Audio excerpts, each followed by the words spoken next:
Muito bem. Então, mais uma vez, boa noite a todos. Agora a gente formalmente inicia a nossa reunião de hoje, né?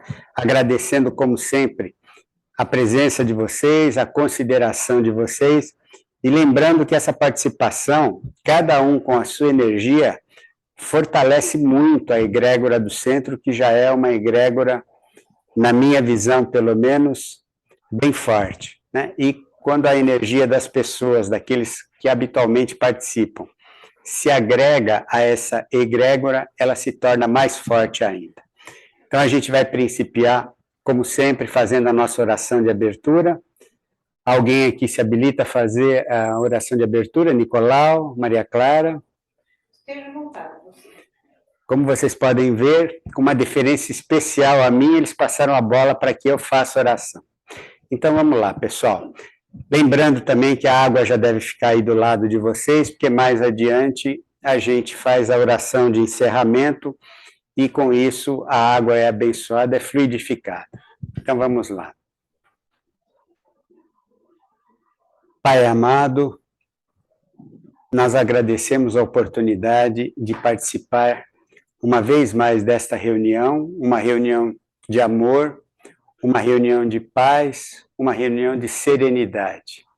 Pedimos que abençoe uma vez mais e sempre o nosso centro Simplesmente Amor, que nos abençoe, que abençoe todos aqueles que mesmo não estão presentes, não estando presentes aqui neste momento, integram a egrégora do centro.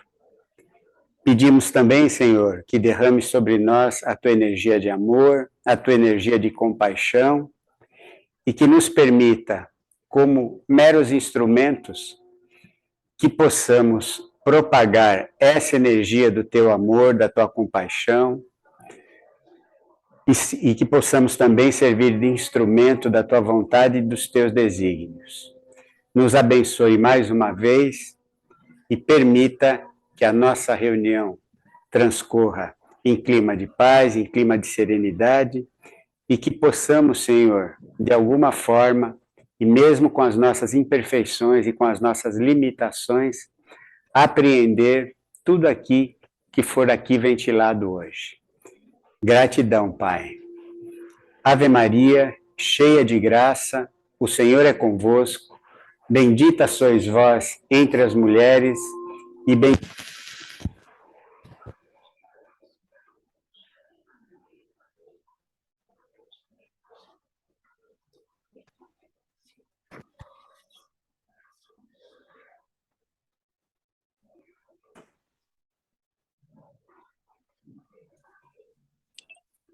Ficou sem som.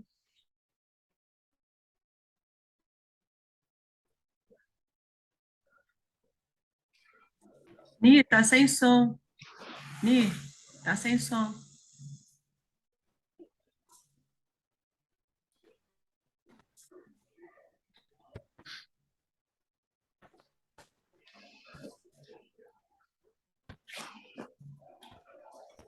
Nada.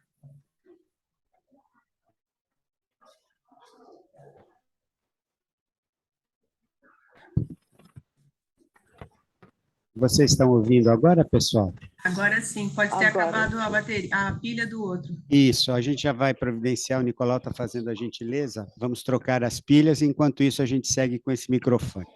Mas, então, convocando a Maria Clara para assumir, eu aviso vocês, talvez vocês estejam ouvindo ao fundo um barulho de furadeira e de serra, é algum vizinho aqui que está fazendo esse barulho, então não tem jeito, a gente não tem como eliminá-lo, tá bom? Então, Clara, por favor, assuma aqui para seguir adiante.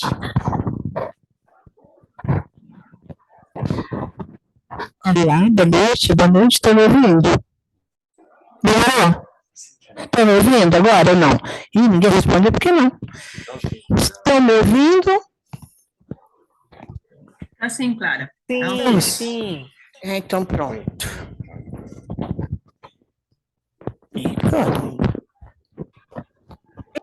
Acredito. Eu sou tão expert no assunto. Ok? Agora sim? Bem? Perfeito. Ótimo. Boa noite, boa noite. Hoje, então, pessoal,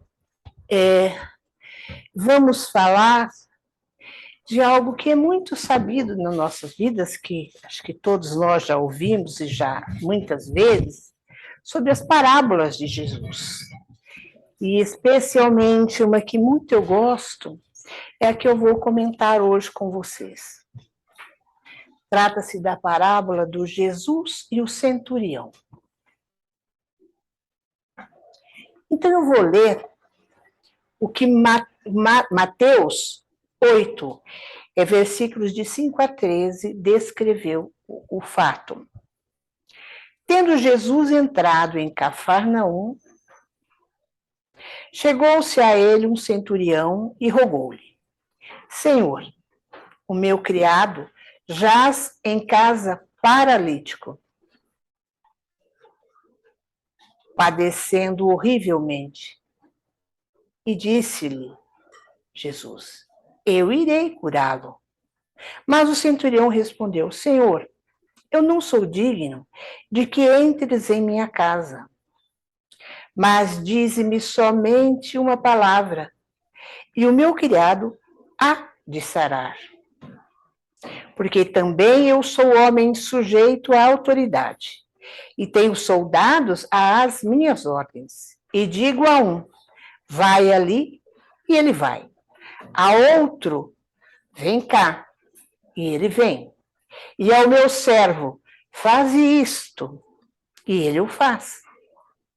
Jesus, ouvindo isto, admirou-se e disse aos que o acompanhavam: em verdade vos afirmo que nem mesmo em Israel encontrei tamanha fé.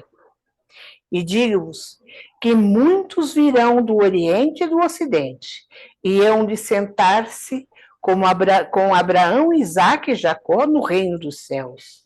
Mas os filhos deste reino serão lançados nas trevas exteriores. Ali haverá choro e ranger de dentes. Então disse Jesus ao centurião: vai-te, e como crestes, assim te seja feito. E naquela mesma hora sarou o criado. Bom, nós sabemos que Cafarnaum se tornou uma grande cidade, né? E ela ficava ali entre Damasco e o mar Mediterrâneo. Era uma cidade que havia ali muito comércio, né? Era uma cidade comercial, portanto, havia muitas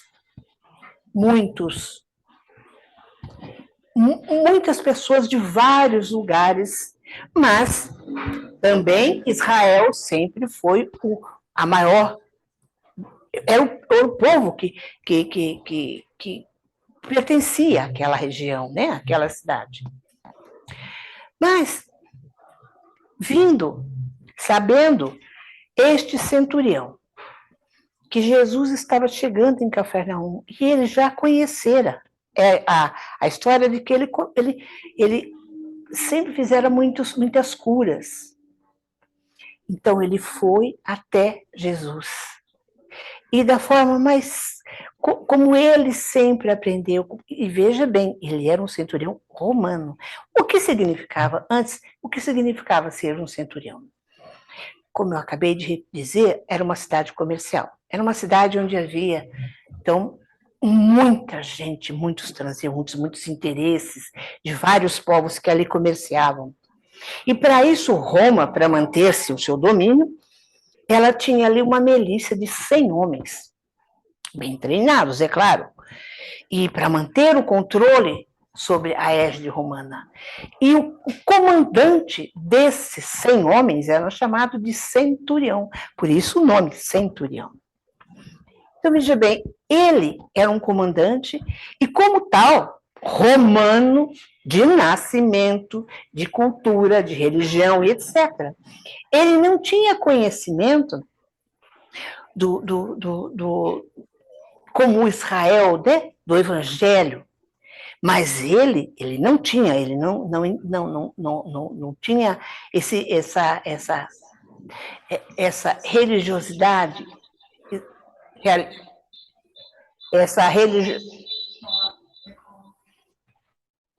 aceitar essa religiosidade israelense, ou seja, né, do povo hebreu. Mas ele tinha algo de especial. Existia nele um sentimento de crer, acreditar piamente. A sua fé era uma fé lógica, racional, como diz o nosso querido e amado instrutor maior, que nos deu muita lição, como Kardec. Uma fé racional, racionalizada, né? E ele tinha essa fé. Ele trazia em seu comportamento essa fé, este centurião. Então, veja bem, onde que estava consubstanciada essa fé? Essa fé estava consubstanciada justamente na crença de que, sendo ele um comandante, ele entendia que o comandante era alguém responsável pelas suas palavras, pelas suas ordens, e sabia o que estava dizendo, e sabia o que lhe era possível realizar, inclusive como dever. Então ele tinha certeza de que o comando dele era naturalmente realizado, sem titubear, sem questionar. Era dito, então era feito. Então ele entendia, assim, que ele estava afeito a um comandante da terra, que era o seu César, mas Jesus estava afeito a um comandante do universo. Isso ele acreditava. Então ele não questionou se o comandante era hebreu, se o comandante era romano. O comandante divino era o Senhor de todo o universo. E como comandante deste dono do universo, Jesus, nessa condição, assim como ele também, um centurião, um comandante romano, ele entendia e acreditava piamente que isso, a partir de uma ordem, se realizaria, senão ele não daria esta ordem. Então, quando Jesus deu a ordem, eu vou curar, ser curado, vou curar. Peraí, olha, ele simplesmente disse, eu vou curá-lo, está curado, mas peraí, ele não questionou, ele não duvidou, porque certamente o homem da estirpe dele, da capacidade e do poder dele, é claro que ele teria submetido o servo dele a muitos médicos, os melhores que deveriam haver ali nesse lugar, né? Inclusive nós temos aí Lucas, que foram médicos dali. Então, veja bem, ele simplesmente não falou, não, eu vou lá ver, eu vou visitar, vou analisar, eu vou ver. Não. O que Jesus disse? Claramente, está curado. Olha lá, está curado. Então, veja bem, eu vou até lá, vai-te como cresce, assim te seja feito. E naquela mesma hora, sarou. Então, veja bem, quando ele falou, ele está curado, vou curá-lo. Eu irei curar. Vou, então veja bem, e ele então acreditou, o comandante falou, vou curá-lo, então está feito. Mas imediatamente, percebendo, entendendo, porque ele era um homem de sensibilidade, um homem que entendia a hierarquia, um homem que entendia dentro de suas obrigações, e o quanto ele que era um povo além, não tinha nada a ver com o povo de Israel, ele sabia o lugar dele humildemente, de que ele não era feito, ele não tinha nunca estado ao alcance de receber aquela criatura que era um comandante do Senhor do universo na casa dele, porque ele era um mero comandante do Senhor de Roma, da terra. Quem sou eu para receber este comandante? Vocês perceberam como que ele era sutil? E como ele confiava? E desta feita, entendendo que ele estava bem abaixo, né? Moralmente, pelo menos, no mínimo, desse comandante do Senhor do Universo, que ele disse, Senhor, eu não sou digno do que faz até minha casa. Ou seja, não há necessidade, basta que, como és comandante, vai, e ele deu o exemplo dele. Eu digo aos meus, façam, eles fazem, eu faço, eu venho, e assim está feito. Se vós disser está feito, certamente os seus comandados, quem? Os espíritos que estão sob seu comando vão curá-lo. Não precisa que vá até lá. Eu não tenho uma aura, um mérito, um merecimento de recebê-lo em minha casa, porque eu sou um mero cidadão humano. Você veja o poder da humildade desse homem. E ele tinha essa grande virtude, além dessa, a virtude de compreender e de se pautar na lei do que você tem, assume a responsabilidade do que você faz, da sua própria vida. Porque ele era um responsável, ele sabia até onde ia o poder dele, como ninguém dos seus comandados, assim como ele, nunca duvidou e nunca deixou de cumprir uma lei que viesse do seu superior, sem sequer questionar, assim como seus subalternos também nunca questionaram. Nem tinha, porque essa é a lei do dever. Esta é a lei que se cumpre da autoridade. Mas não é autoridade pela autoridade porque eu sou poderoso, não. Porque é uma cadeia. É uma cadeia de entendimento e de compreensão da responsabilidade de cada qual. Cada classe, cada um tem a sua responsabilidade, o grau de suas responsabilidades. Então, cada um deve cumpri-la. E sua fé foi consubstanciada nisso. Ele partiu disso. O mais virtuoso, eu entendo, além dessa fé pragmática, dessa fé racional, a humildade dele. A humildade. Porque, veja bem, ele era o cara mais importante naquela região, era temido por todos, porque ele era o comandante que poderia matar, prender, fazer o que quisesse com qualquer um, inclusive o povo hebreu que estava ali, os israelitas, principalmente os israelitas, né, hoje, os israelitas, ele poderia fazer o que ele quisesse, ele tinha esse poder, mas ele humilde, muito humilde. E por que essa virtude? Porque ele entendia o limite dele e o grande valor do outro comandante. Então, notem, essa é uma observação que eu gosto de fazer. O que nós fazemos? Nós temos essa humildade? Temos, tem certeza? Primeiro porque nós aprisionamos, pregamos na parede lá uma imagem de Jesus. Segundo, porque... Então, ouvi...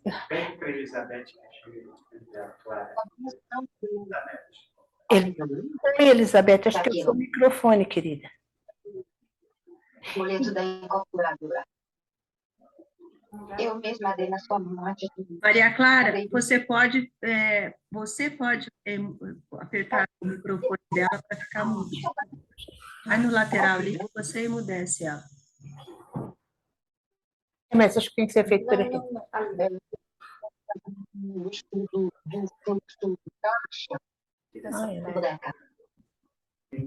Pagamento que aqui, ó, na ponta. Aqui. Pagar as taxas dos movimentos. Lateral direito, onde aparece o nome das pessoas. Você olha, tem o símbolo do microfone. Clica para você fazer ela ficar muda. Elizabeth, por favor, coloque no mudo. Vazando o som da sua casa. Em outro lugar. Isso. Aí, Todos. Não, depois que já está aberto, cada pessoa tem que botar o seu no fechado. Lá embaixo. Aí. Ok. Yes. E vocês continuam me ouvindo? Perfeito aí? Eles não podem falar, né? Tá? Só um dedinho, assim já sei. Dedinho, ok, Maria, obrigadinho. Então, veja bem, o que nós fazemos? Nós pregamos Jesus, nós trazemos ele para dentro de casa, e a gente pede, implora, não, ó, senhor, faz isso, eu preciso daquilo, assim, sem a menor cuidado, sem, quer dizer, não vou nem falar a palavra que eu pensei, é de cara de pau mesmo, chega e já vai pedindo, e esquece, nós estamos falando com o comandante, do dono do universo. Quer dizer, nós desrespeitamos toda e qualquer hierarquia. É porque ele nos ama. Porque Sim, mas isso não nos dá o direito de sermos, inclusive, de atravessar, de sermos agressivos, de desrespeitar, né? E como considerá-lo como se fosse um irmãozinho qualquer. Ó, vem cá, não, ao contrário. Existe toda uma hierarquia. Quer dizer, essa humildade que nos cabe, né, para com ele, não é porque ele precise de nossa humildade, não. É para que a gente entenda existe toda uma hierarquia. Então, quando você respeita, você está demonstrando um respeito, você está dizendo que ama. Você ama e respeita. E depois, a gente não diz, Pai, seja feita a vossa vontade? A gente não vive repetindo, se Deus quiser, a gente vive repetindo isso da boca para fora. Porque aí, de repentemente, o que nós fazemos? A gente começa a pedir assim, alocadamente, sem respeito, achando então que ele é, inclusive, o nosso irmãozinho de cabeceira. Ele, então, né? E aí, Jesus, né? A situação tá difícil, né? Eu preciso de dinheiro, eu preciso de emprego, eu preciso. Peraí. Então, essa lembrança que ele põe aqui, essa parábola, é para nos voltar a essa análise, voltarmos à análise de que como é que nós estamos nos comportando. Porque, veja bem, se não oferecemos respeito, como queremos ser respeitados? Porque esse respeito é um amor, é uma forma de amar.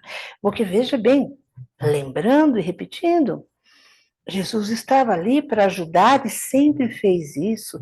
E sempre disse, olha, vai-te, a tua fé, muitas das parábolas, a tua fé te salvou.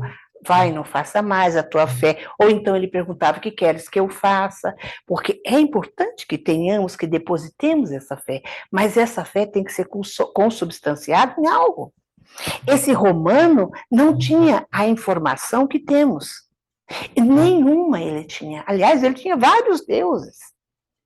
Mas ele entendeu, ele traduziu esse comportamento dele através desse entendimento que ele tinha tão somente de como soldado. Ele nasceu praticamente, porque nós sabemos que para chegar onde ele chegou, um soldado naquela época, ele era criado para isso, ele era levado para a academia, ele era transformado em algo muito valioso. Então, Roma sempre teve os melhores, por isso que chegou onde chegou, mas porque obedeciam e entendiam essa hierarquia. Isso aqui, não estou dizendo que o militarismo é uma coisa importante. Não, não é isso. Estou dizendo que para ele consubstanciou sua fé simplesmente nesse paradigma. Se eu atendo ao meu comandante, que é da terra, e os meus subordinados atendem a mim, os meus 100 homens atendem a mim, que eu sou o comandante deles. Certamente, um comandante como Jesus, do dono do mundo, também será atendido. Ele também tem seus soldados ao seu préstimo para trabalhar. Ele usou um raciocínio lógico, uma fé racional. E obedecendo essa hierarquia, ele fez. Além disso, ele depositou na frente de todos toda essa fé. Então, veja bem, Israel inteira não tinha esta fé. Ele falou, nunca, em lugar algum, aqui não existe ninguém que tenha essa fé. E ele ainda lembrou, para o futuro, Oriente e Ocidente virão, né? E vão se mesclar, é o que hoje ocorre, está todo misturado, e o do Oriente vai para o Ocidente, nós estamos, e todos já conhecem a Cristo. E todos terão que trabalhar em cima dessa fé. E vão ter até muito mais fé, vão encontrar esta fé dentro dos ensinamentos e no entendimento dos exemplos desse comandante.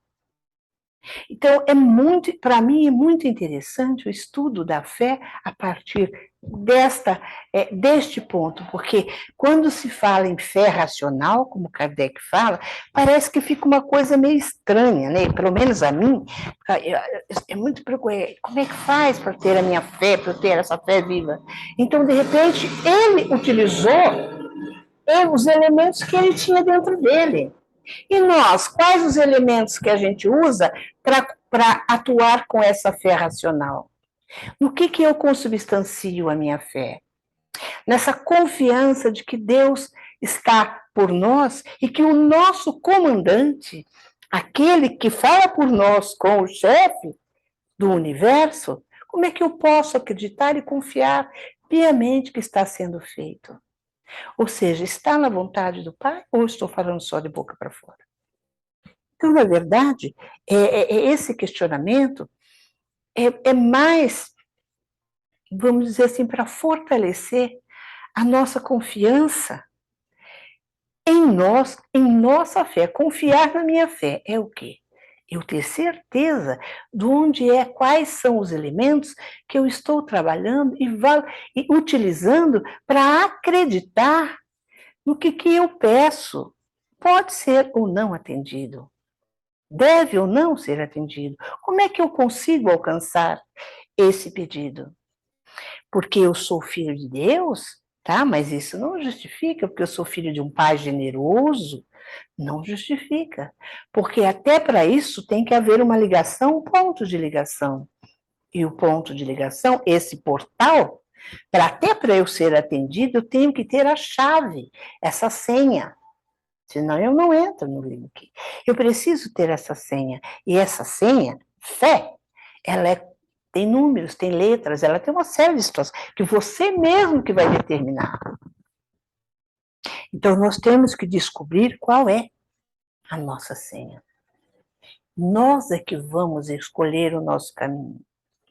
Então, o centurião chegou lá, porque imagine você, numa assembleia, onde havia ali vários, todos eles estudiosos, conhecedores, né? Porque era uma cidade. E de repente chega um romano, um centurião romano, pedindo para ele curar um servo. Bom, já dou susto, né? Primeiro que é um centurião romano, que não é do povo. Então não é que ele se tornou um soldado romano e antes era. Não, ele era romano, de pai e mãe, desde que nasceu. E criado nas academias romanas, na cabeça, tudo romano. E ele foi lá pedir com fé. E ainda falou, não precisa ir não. Se o senhor disse, está dito, vai acontecer. Quer dizer, imagina o queixo daquele povo que estava ali assistindo. Claro, né? Como? Como isso? E aí ele disse, Jesus explicou, porque precisou explicar. Eu nunca vi fé tamanha, ninguém aqui tem essa fé tamanha desse homem.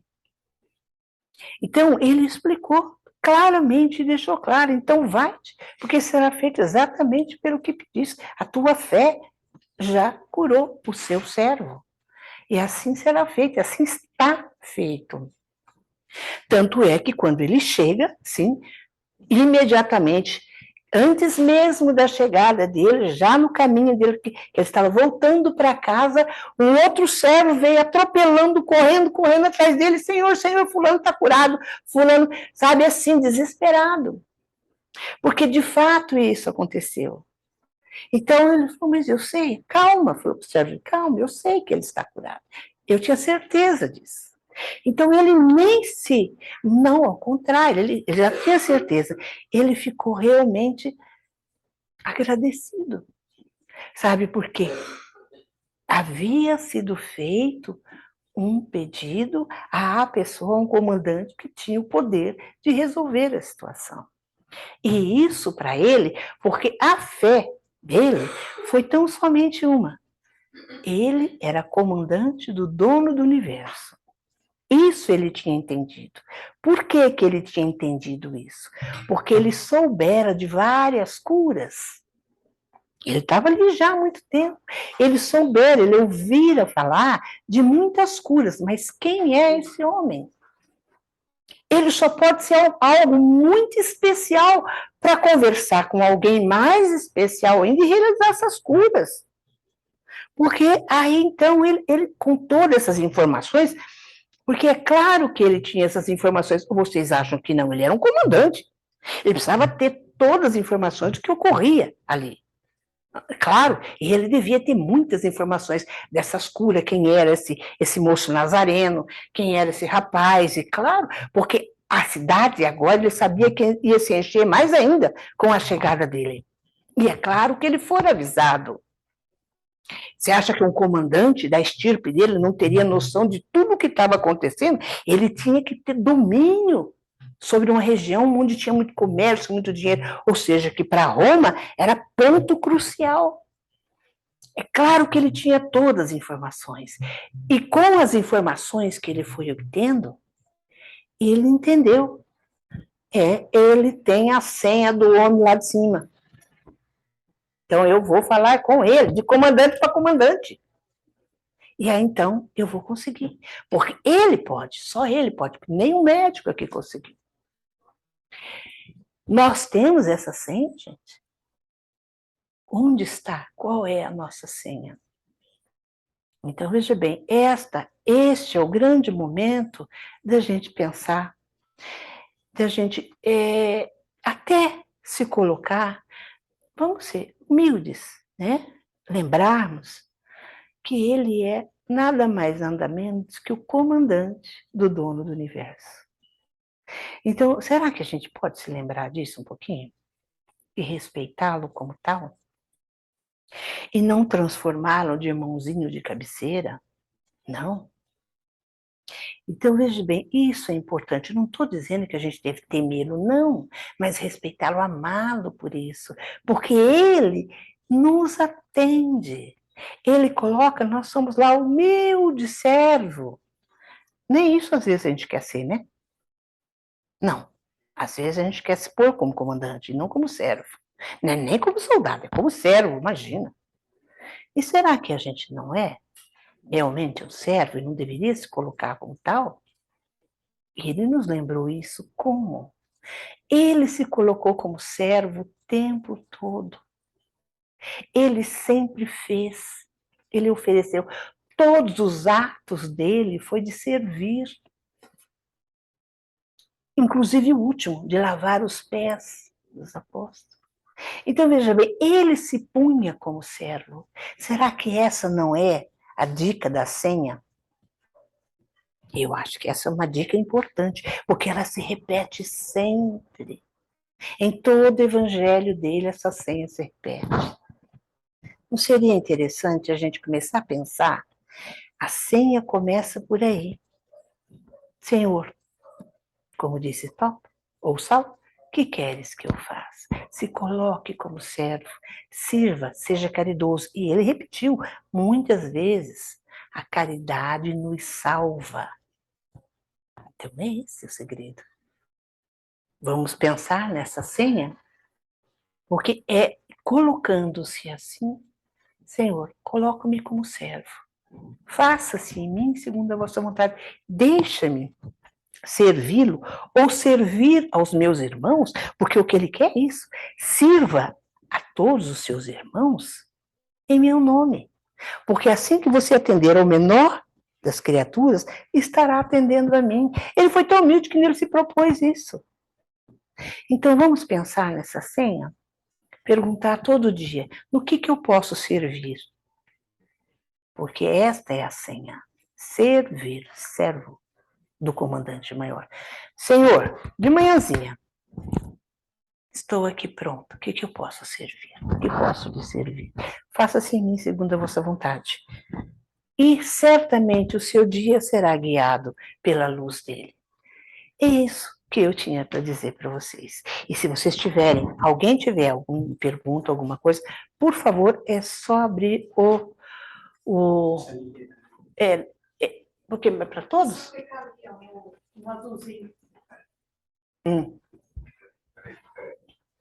Olha, pessoal, quem está interesse, essas parábolas e ensino de Jesus foi feito por Karl Barth Schutter. ele que fez, ele foi um espírita bastante valoroso à época dele, então ele que fez essas informações, ele, né, colocou aí para nós vários outros elementos, ele situou a parábola e recebeu algumas informações do contexto antes, durante e depois da parábola, tá bem? Certamente em outras oportunidades eu trarei outras, porque são todas que estão aqui. E eu adoro parábolas. Sou apaixonada, porque a gente aprende muito através das palavras que não são ditas, mas sim pelas imaginárias, né? Todo um contexto, né?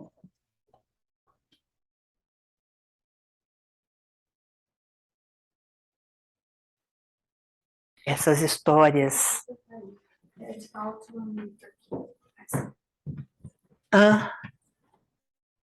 Primeira. Já está. Pronto, pedi para todo mundo liberar o microfone. Ok, então agora vamos mostrar nosso pessoal. Gente, muito obrigada e uma boa noite. Até uma próxima oportunidade. Lembre-se, senha.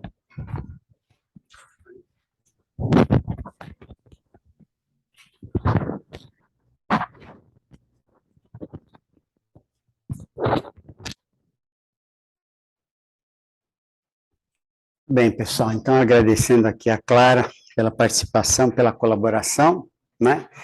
A informação de quem entende aqui é que para vocês utilizarem o microfone agora, basta que cada um libere o seu microfone. Então, se alguém quiser fazer alguma colocação, a gente está à disposição. Vocês aqui também, se alguém quiser fazer alguma colocação. Não? Tá tudo certo? Então tá bom. Então, minha gente, vamos fazer a nossa oração e partir para o nosso encerramento. Lembrando, então, para que vocês deixem a água aí próximo de vocês, para ela ser fluidificada e a gente poder utilizar essa água durante toda a semana depois. Alguém se habilita aqui para fazer a oração de encerramento?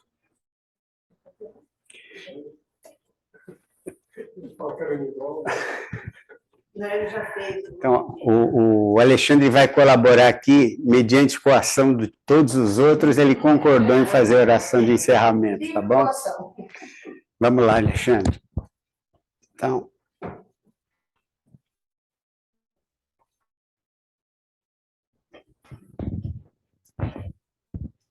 Meu bom Deus, nós te agradecemos mais essa oportunidade, mais essa reunião de hoje, em que a gente se congrega para estudar os ensinamentos de Jesus e poder, mediante o nosso esforço próprio, transportar ele para a nossa vida, para o nosso dia a dia, para a nossa semana. Ilumina, meu bom Deus, cada um de nós aqui, os nossos amigos, os nossos parentes, os nossos entes queridos, para que todos consigam incorporar esses ensinamentos do nosso Mestre Maior. Pai nosso que estás no céu, santificado seja o vosso nome, venha a nós o vosso reino, seja feita a vossa vontade, assim na terra como no céu. O pão nosso de cada dia nos dai hoje, perdoai as nossas ofensas, assim como nós perdoamos a quem nos tem ofendido, e não nos deixeis cair em tentação, mas livrai-nos do mal. Amém.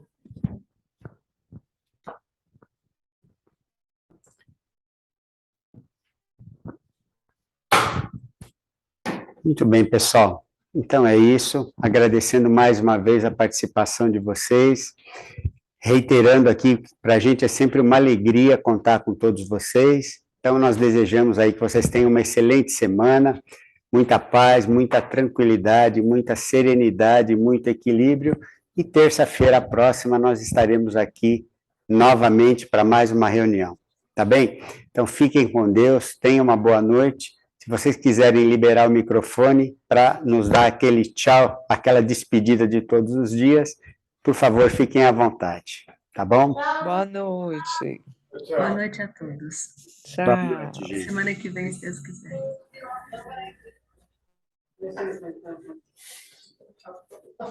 Boa noite.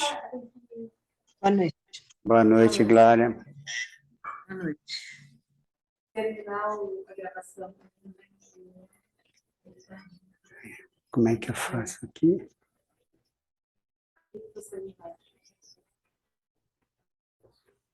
Qual é a opção aqui?